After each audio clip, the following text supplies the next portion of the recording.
again. It's a redskin.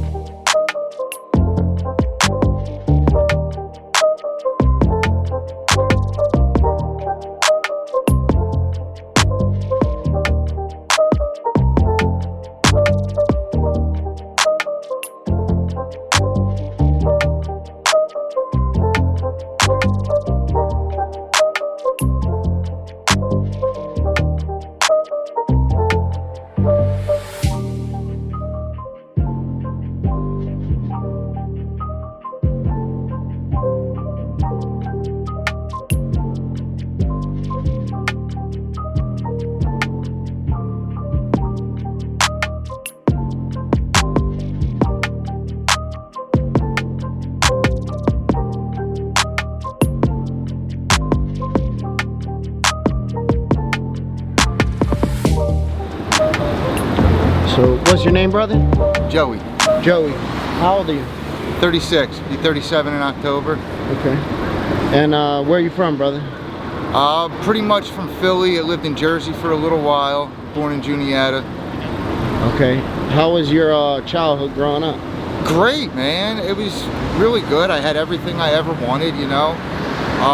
Raised by a single mom, but my grandparents helped take care of me, and you know, everybody chipped in. I had it great as a kid, really. And how about your father? I didn't hear you mention. Yeah, I don't really know. Like, him and my mom split when I was a baby. I didn't really have a father figure in my life until my mom remarried. I was about 10 then, and that's when my sisters were born. So, 1 second.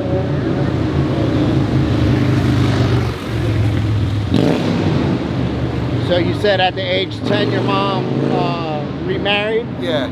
Okay. And how was your stepfather? He was alright. He was an alcoholic. Okay. I mean, he was a decent guy, you know. He had a drinking problem. They eventually split up.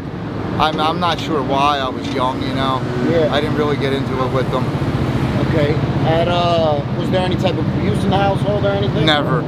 Okay. Never any, well, verbal here and there to be arguments, cursing, yelling at each like other. Normal stuff. Yeah, but nothing no physical abuse, no molestations, none of that stuff. Good, good. And did you play any sports in school or anything? Yeah, I played baseball and football, and I wrestled a little bit. Okay. I played football all my life. I was actually really good at football. Football? Yeah, What position you played? Tight end and defensive end. Okay, nice, nice. And did you graduate? No, I dropped out my junior year. Okay. And I went to Job Corps and got a GED through there. Oh, okay, that's dope. Yeah. Were you able to get a trade or anything while you were there? I went into building trades and construction field.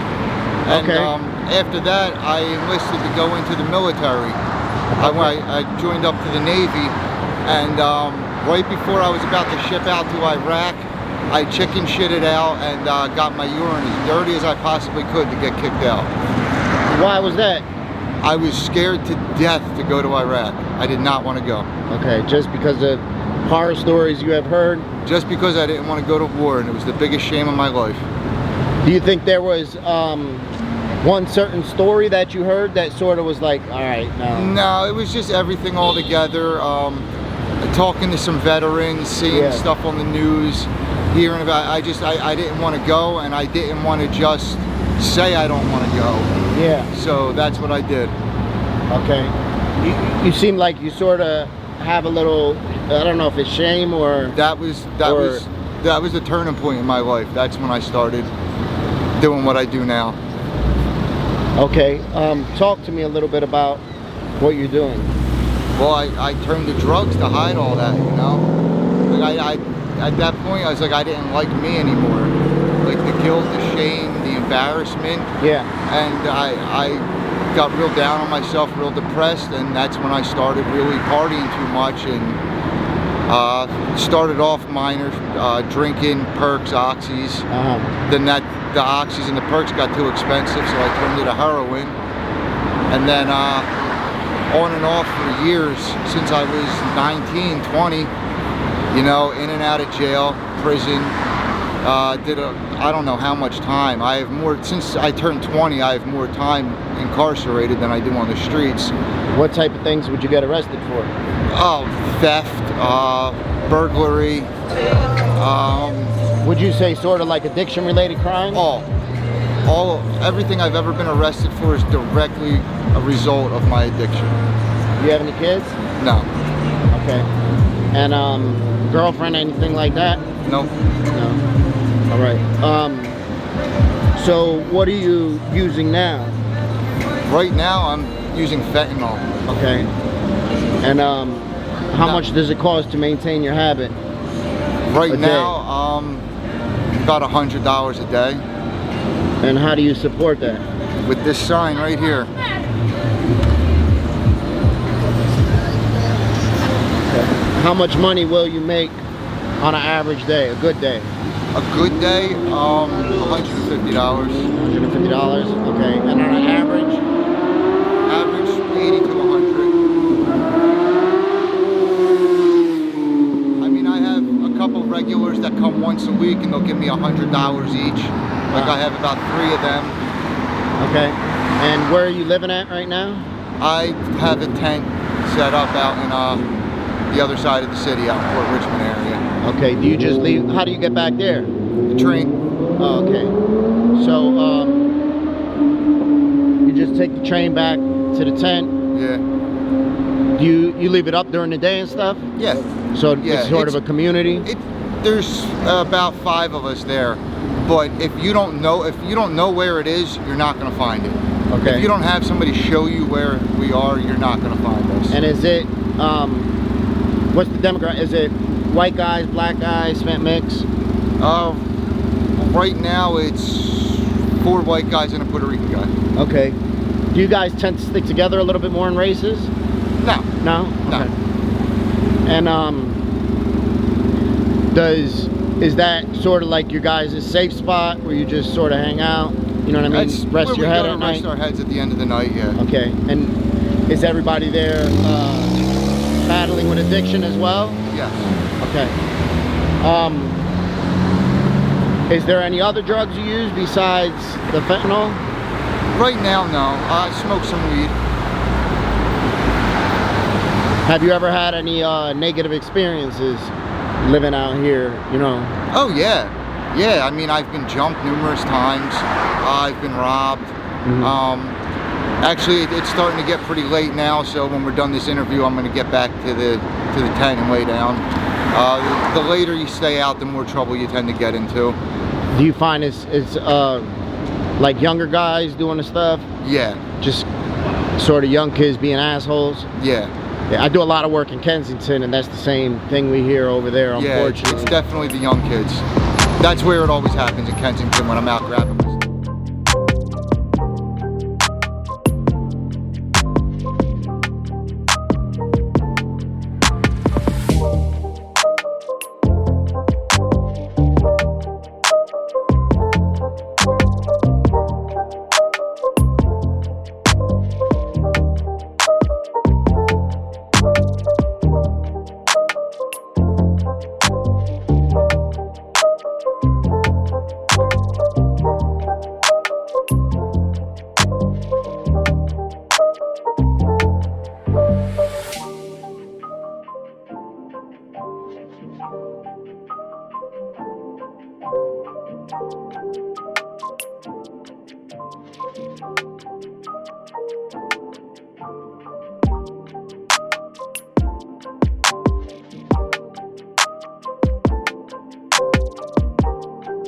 I do a lot of work in Kensington, and that's the same thing we hear over there, unfortunately. Yeah, it's definitely the young kids.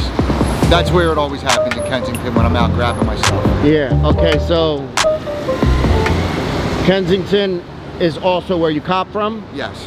Okay. And same thing, you take the train down there? It happens to be on the way back. I'll take the train to Allegheny Station, get off, grab what I need, walk up Allegheny to where I stay in Port Richmond. Okay. Have you ever overdosed or anything like that? Not this time out, but yes, I have. Okay, so you have some clean time? Yes, I just relapsed after 2.5 years.